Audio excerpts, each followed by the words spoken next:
Hello and welcome back to Chasing Green Arrows. We just finished up Boxing Day week, game week 15. There was a lot of fun, and now straight, like there's no break. Then very next day, game week 16, man. So I have with me Mr. Zohar Khan, my co-host. How are you, man?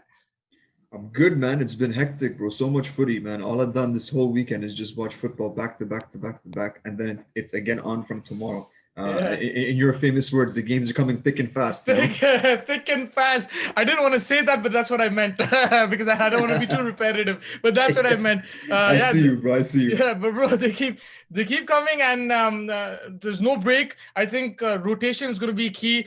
Injuries as well. We'll have to watch out for that as well. And again, surprising results, man. Like this past game Very week. So surprising. you're expecting more of the same in game week 16?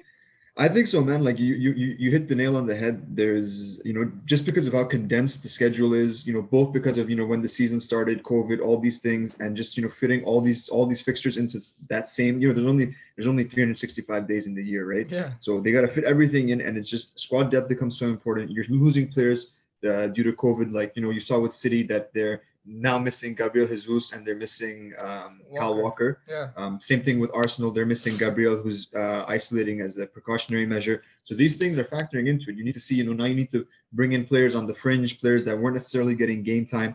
Your bench becomes important. How you rotate, how you motivate players that haven't necessarily been playing. Who you bring in from the youth. We got to see that with Arsenal, right? Fantastic results for them. Yeah. Very surprising. But maybe that's the solution. That like you're gonna see more youth players getting a chance, more people that are on the fringes that are sort of knocking on the door.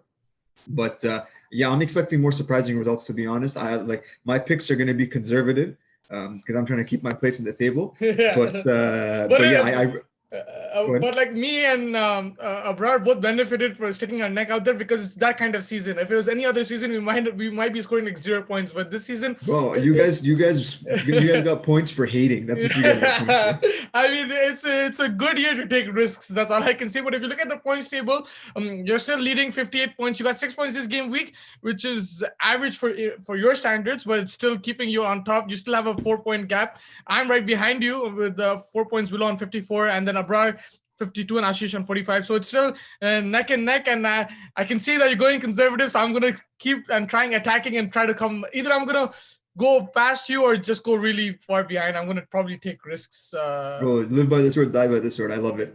Yeah, I mean, I mainly take risks. Yeah, sorry. You're basically Leeds, but for our picks. That's Yeah, what you're doing. yeah. But to be honest with you, I take risks in 2 games, the City and Liverpool games. Otherwise, I'm more like on your track. But yeah, I think Abrar as well will be happy. He finally got an Arsenal pick right after like 6-7 game weeks, so that's good. Like I think that's where he got a solid point as well. But yeah, man, let's go on to this game week. You ready? Let's talk about it, dude. Let's go into it. Let's go. So Palace versus Leicester. Your thoughts on this game? So Palace have been, pretty terrible in their past couple of games. They're actually coming off 2 really big defeats where they've conceded 10 goals and scored none. Their form at home is pretty much indifferent. They're up and down. It really depends what's happening. I'm not sure, man, because they started out kind of hot. Zaha's cooled off. The other guys have cooled off as well. And Leicester's been killing it. Leicester United are, away from home are the 2 sharpest teams in the league right now. Good comeback against United. It hurt me to see us concede like that, but honestly, like if from a neutral perspective, from a Leicester perspective, it showed a lot of character that they kept on pushing. Maybe some of that was how United ended up playing, but you have to give credit where credit's due. Brendan Rodgers is a good manager. I don't think he's a great manager, but I think he's a good manager, and I think he's going to handle their business. In this game, I don't really see Palace being able to do much against Leicester, so I'm picking a hefty 3-0 Leicester win. You're going 3-0 for Leicester. 3-0 for Leicester, bro. Yeah, I'll go 3-1 Leicester. I just feel that Leicester defense is not as solid. They do concede goals. We've seen in the past as well. So I feel like Palace will score 1, but I completely agree with you. I think away from home, it suits them. And Palace are attacking side. They're not going to just sit back there like a West Brom. So I think that's where it'll play into Leicester's hands. So that's why I'm going with the 3-1 Leicester win. For sure. I think you're going to see the same sort of thing that we saw against United, where Vardy and Barnes are. Well, Barnes is going to try and skin the fullback, and Vardy's just going to be sitting on the shoulder of the center back, and he's going to try and just time his run perfectly for that ball that comes through. You have people like Tielemans, Maddison is back, and that really adds a lot of, attacking threat in the sense that they can play the ball through the lines, and that I think they're going to benefit from that. That's why I'm picking three goals for them. Yeah. But you raise valid points as well that their defense has leaked goals. But yeah, I'm going to stick with my 3-0. You're going 3-0 Leicester. I'm going 3-1 Leicester. And then moving on to the next game, Chelsea versus Villa, man. A lot of questions asked about Chelsea. It was actually an upset if you look at it. And if you look at the season, Arsenal not in form at all. They were there for the taking. And yes, they could have, the way they lost, I think 3-1 was a bit too much. And Lampard will be under the scanner if he's not already. Bro, this guy is a championship caliber manager at most. In geography teacher masquerading as a manager, bro. 200 million on transfers, and you can't beat an Arsenal team playing kids. What's going on, bro? What are you doing over here? Bro, seriously, if you think if the way you explained it, man, it just makes it's a different perspective altogether. Listen, 200 million against Arsenal. Yeah, yeah. That's what I'm saying, bro. Listen, it's easy for me to hate on Chelsea. You know me, I'm a full-time hater. And I just think that aside from just me hating, if you look at the results against top level opposition this season, they've been pretty underwhelming. Yes, we call them a flat track bully, right? Against smaller teams, they've really, they've shown what they can do.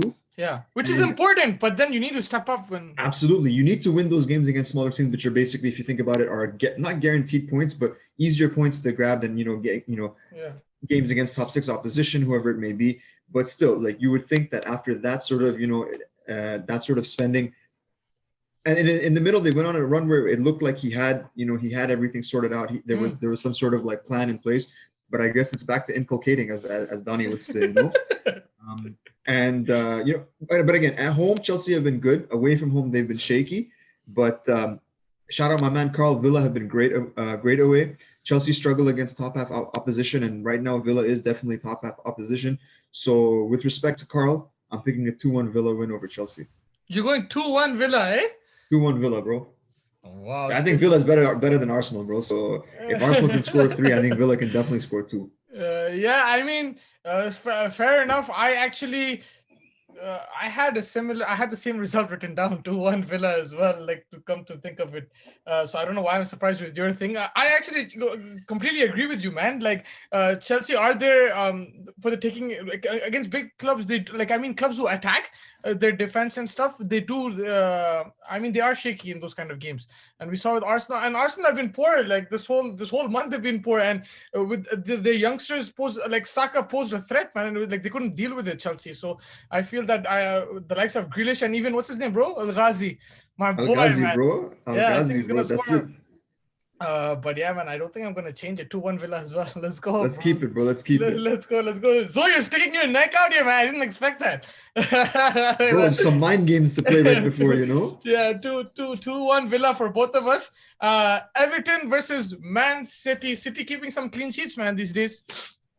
Hey, man, John Stone's coming back into the team. He's been really good. Ruben Diaz signing was solid. I mean, you're not even seeing Aymeric Laporte. This guy was the core of their defense. He was the mainstay when they won the season as well. Exactly, and he's barely been able to get a game in.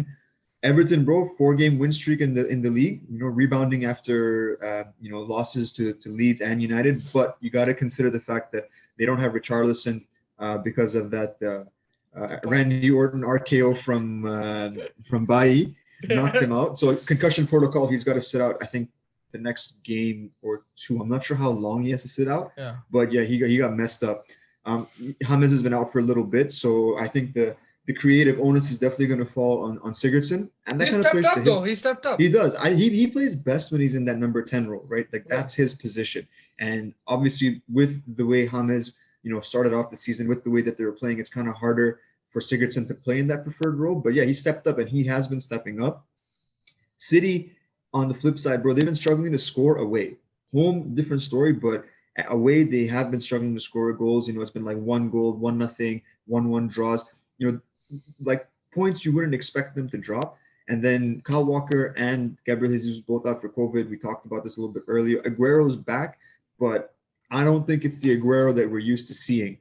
But for me, I think the most exciting player on this City team, well, 2 guys, Phil Foden and Ferran Torres. I really like Ferran Torres, bro. I think he adds a lot of movement and a lot of unpredictability in the final third. All of that to say, I'm picking a 1-1 draw. You're going 1-1 Everton. I'm going 1-1, bro. I'm going 1-0 Everton. I'm very confident in Ancelotti, man. I don't know. I think the last few weeks he's even against big teams, against Chelsea, against Arsenal, he's got the results. He adapts his style, like according to the opposition. So I think with City, he might sit back. He'll probably sit back and then hit on the counter. And I think City are vulnerable to get hit on the counter, even though they do play. They're playing defensive 2 DMs these days, I think, Pep. But still, They are, yeah. yeah, Gundogan's been getting quite a few games. yeah. So, but I still feel Ancelotti, man. I don't know. I just feel it's gonna be Ancelotti masterclass. So I'm going 1-0 Everton. So, question for you: how do you think Everton's going to set up? You think they're going to set up in a 4-4-2 or what? Yeah, I think it'll be a 4-4-2. But two and try to hit on the counter. So, like what? But like, No, but the thing is, there's no Richarlison, so they'll probably there's no Ricarlson, so it'd be like a four. It'd be like a probably 4-4-1-1. yeah, with Sigurdsson right behind Calvert. With Sigurdsson right Yeah. behind, yeah. Then Yeah, you know, so he won't be Yardar. right next to him. He'll be behind him. So Yeah, it should be a 1-1. yeah. All right. Okay, Four, fair four, enough. 1-1. That's what I feel. But yeah, I think 1-0 Everton. And then moving on to the next game, Brighton versus Arsenal. Man, this game has some history with Maupay. This game has some history with Maupay, but you know, there's no counterpart on the Arsenal side because sideshow Bob Guendouzi is no longer with them. Yeah, but I think a fun fact: Arsenal never beat Brighton in the Premier League. I actually didn't know that, but I wouldn't be surprised. But yeah, I mean, you know, in terms of like injuries, Lamptey's the main guy out for Brighton. Yeah, man, that's a out for big little blow. bit. That is a big blow. He adds a lot of dynamism for them. Brighton's just dropped a lot of points at home. You know, they did get a good draw against West Ham. That was a solid result for them. But in order for them to really improve, like they play some really nice football, but I just feel like they need to tighten up. But you know, the flip side of that is that do they take away from the way that they play that they clearly enjoy playing, right? It just feels a bit like I get like Norwich vibes from them, where they play really nice football, or they try to play really nice football, but then they get hit because they don't have the necessary talent. Yeah. And Arsenal, man, I gotta hand it to Arteta, man. He hit them with the big brain time. Obviously, injuries kind of forced his hand. Luiz is out injured. Blessing in disguise, man. Blessing in disguise, maybe. You know, Luiz is out injured. Willian's out injured, which is definitely a blessing. Yeah, for sure. And you saw, bro, like what is his name? Smith Rowe, the kid. Yeah, Smith Rowe. Yeah. That was just having someone that creative fulcrum. That's what Arsenal's been missing all season. They haven't been able to create. There's no link between their midfield and their front line, right? You're expecting Laka to drop back and create. You're making Oba drop back. You're trying all these different things. You're crossing. You're not a crossing team. So what's the point of, you know, bombing in all these crosses if that's not how you play? We talked about it, you know, and I know if Donny was here, he'd bang the Ozil drum once again. And he's not wrong, you know, like we don't know what Ozil is going to be like if he does play again, if he's going to be able to come close to forms of season past. But I think Arsenal really should build on this win against Chelsea. They had the kids playing. They all played well. Saka was dope. You know, even Laka got in on the scoring. It just seemed a really energized performance that we haven't been seeing from Arsenal.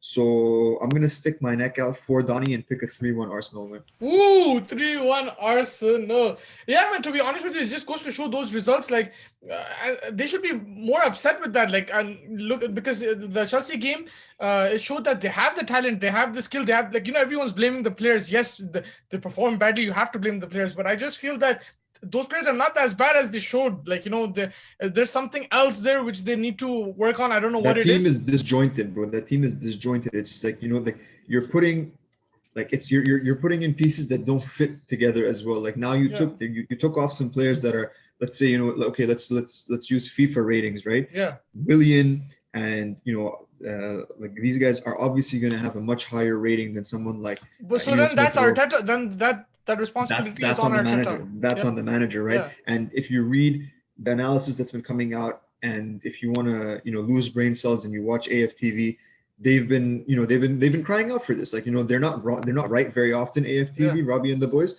but this is one thing that they did get right. They're like, you know, why are we playing these, you know, like these old players that just they're not fighting for the badge? And you saw the just like the huge increase in injection and energy when the kids played. So yeah, man, that's why I'm sticking my neck out for Don and picking a 3-1 win. What do you have, bro? What do you think? I'm going 1-1 Brighton Arsenal. I just feel that there's going to be some controversy there, maybe a red card here and there, and then Maupay to score. Man, I just want him to score.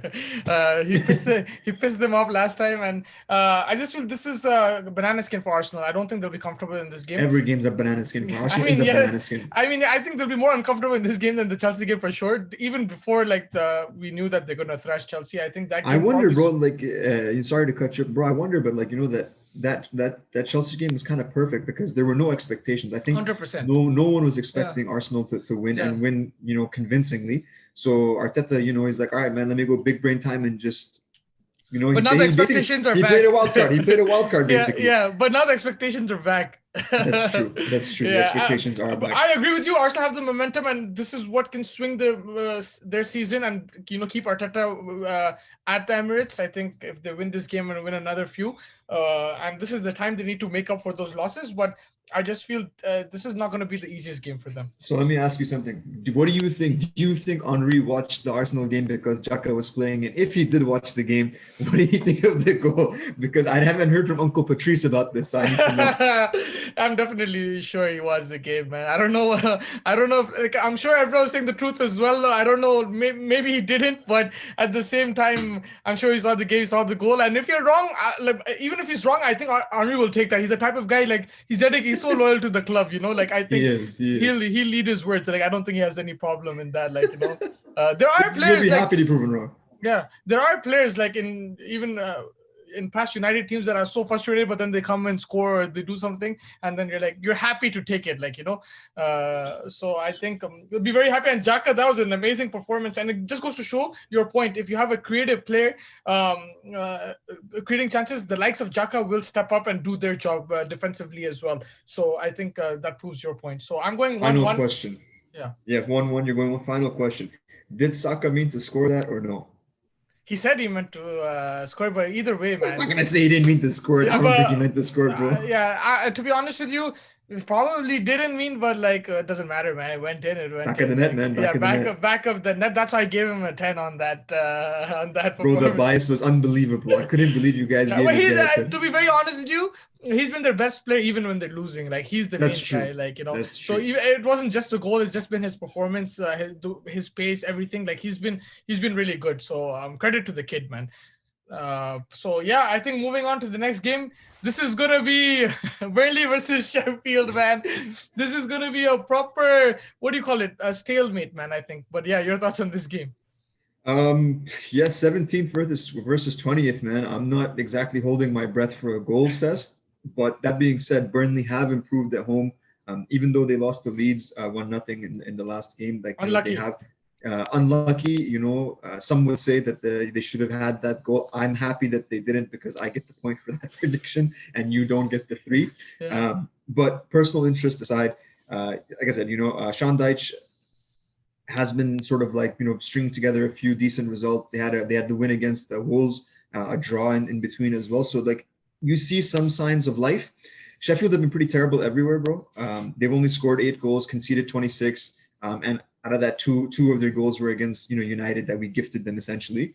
So it's going to be tough, man. It's going to be tough. So I think that I don't expect much from this game, but I think Sean Dyche should have it under control. And I'm picking a 1-0 Burnley win.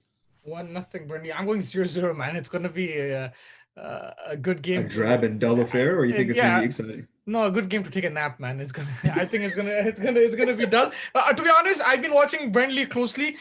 Even Sheffield, I think they've improved, even though they're nowhere near out of relegation thing. But they've improved their performances. They're not getting spanked anymore. That Everton scored late. They just scored 1 goal and nicked the game. So I think they were unlucky there. They had a few chances. I think McGoldrick, he's been in good form.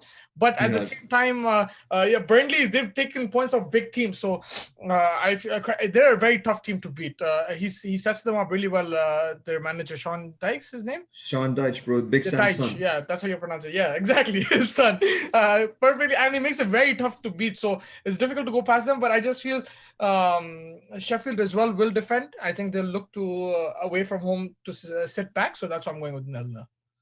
Fair enough, And then man. moving on to the next game, Southampton versus West Ham.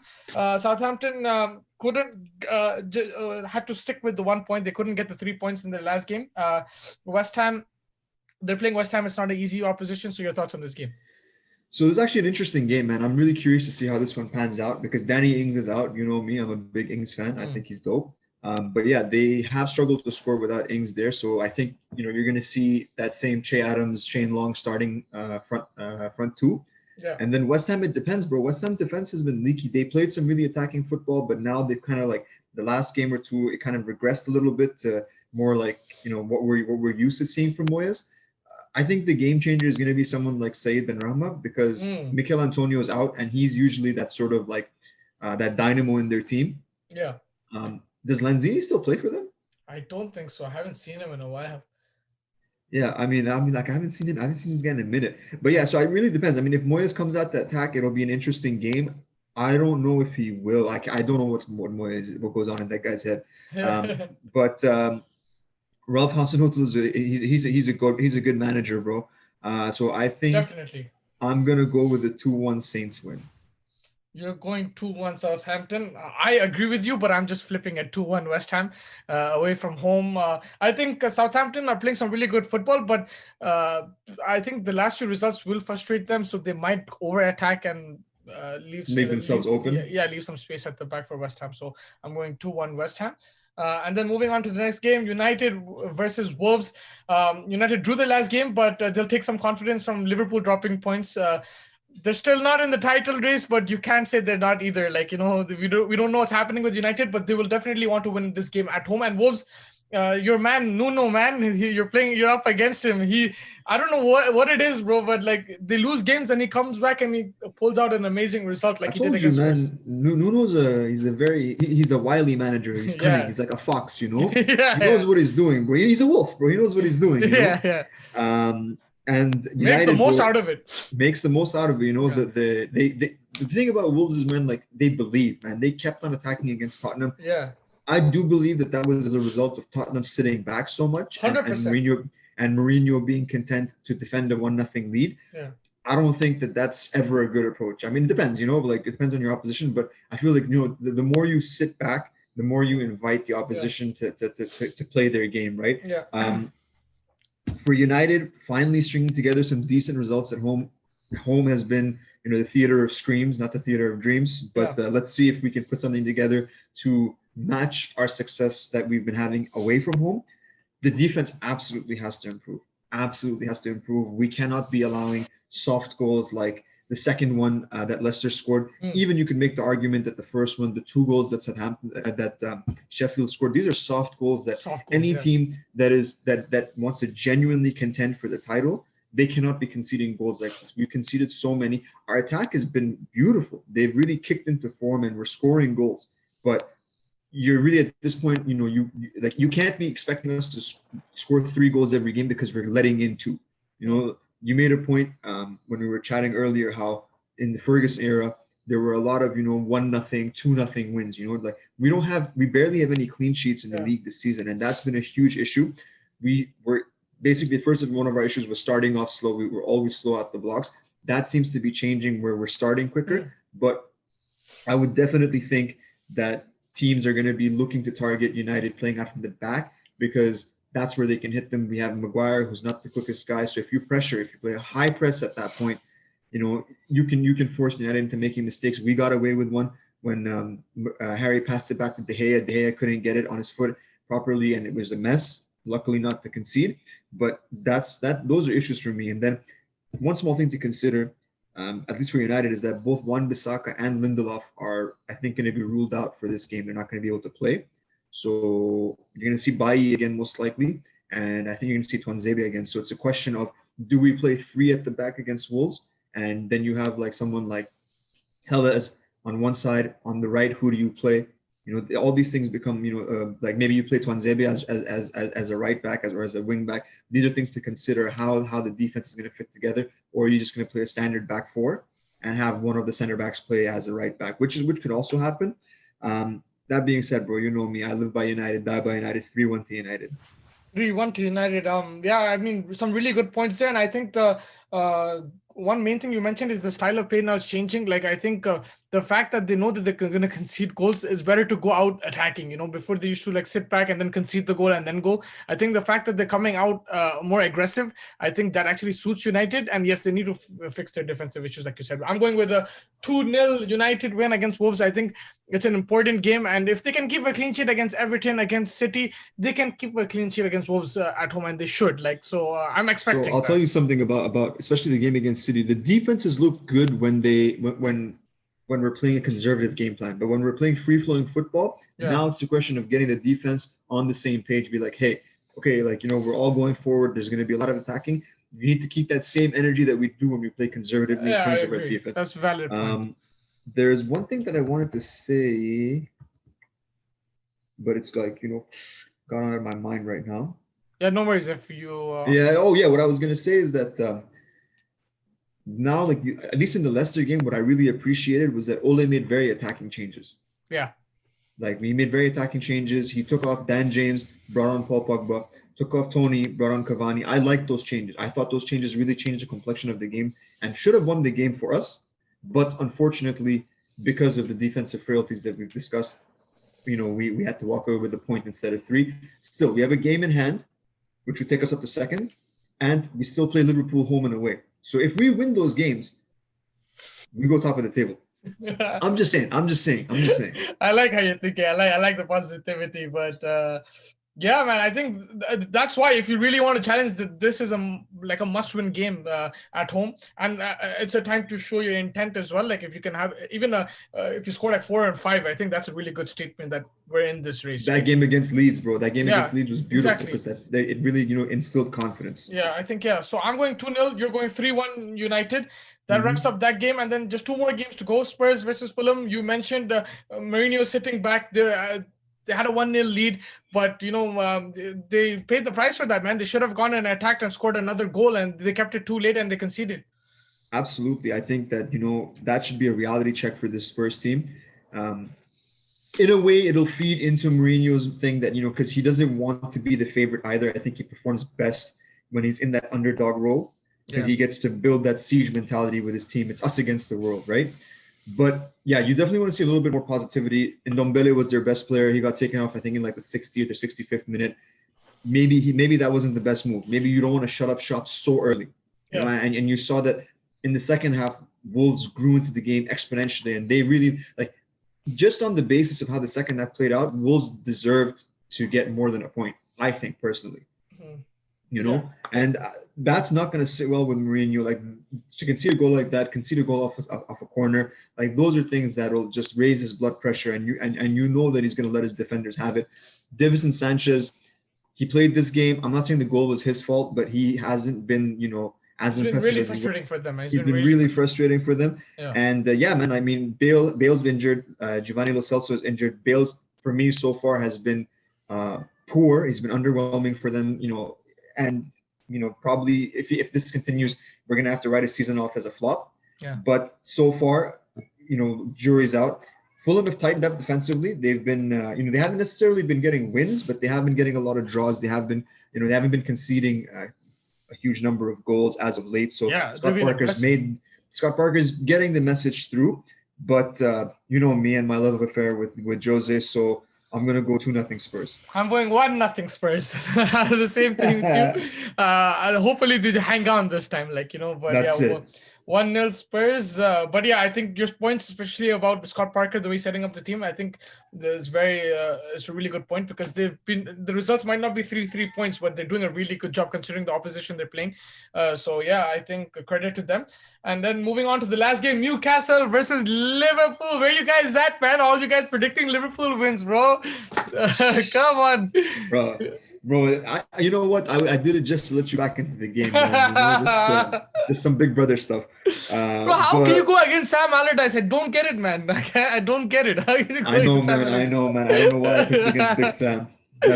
Coming to haunt me, bro. I'm having nightmares, bro. Big Sam shows up in my nightmares. Yeah. But look, man, Newcastle have been pretty up and down. Yeah. They don't have Sam Allardyce. They have Steve Bruce. Yeah. So basically, another experienced manager, though. I'm telling you, we're the final stage of Fat Frankie's evolution. But look, Liverpool have been underwhelming away from home. Yeah. Um, at home, they've been fantastic. At Anfield, they haven't lost in I think a year. They Yeah. haven't lost in a whole in the past 12 If months. they So drew that's been against West fantastic. Brom, that's not gonna help them. But yeah, Yeah, I agree. They've been much better at home.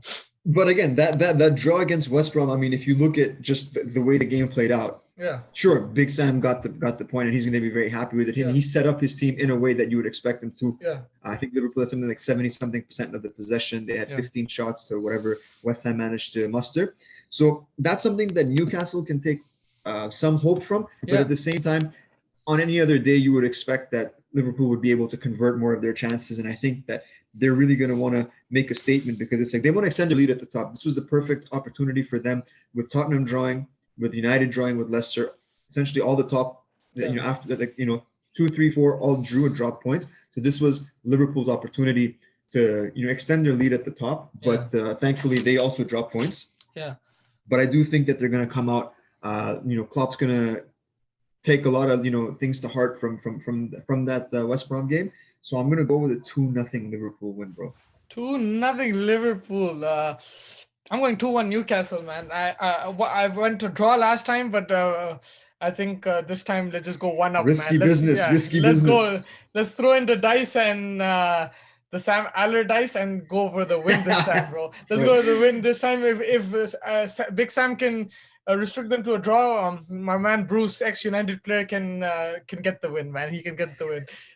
But yeah, I think Liverpool, to be honest, they're still favorites for the title. They're having blips in between, but other teams are also slipping up. So I think that's working in their favor. Yes, they could have closed the door, like increased the gap there. But the fact that even United drew, Tottenham drew, even Leicester drew. So I think that's favoring them. Yeah, them dropping points this week didn't really hurt them as much as it could have, right? Yeah, if you look at it from the flip side, so it's still in Liverpool's favor. The ball is in their court. I feel Absolutely. they're still favorites. But yes, these kind of games they didn't lose last year, so it is a cause for concern for them. But I'm sure Klopp will. I mean, on that note, like last year, you have to say that Liverpool were blessed to have basically no injuries to their main 100%. to their core 11. That's the biggest difference right now. That's the biggest difference for it. them right now. Yeah, so that's the reason for these change in results.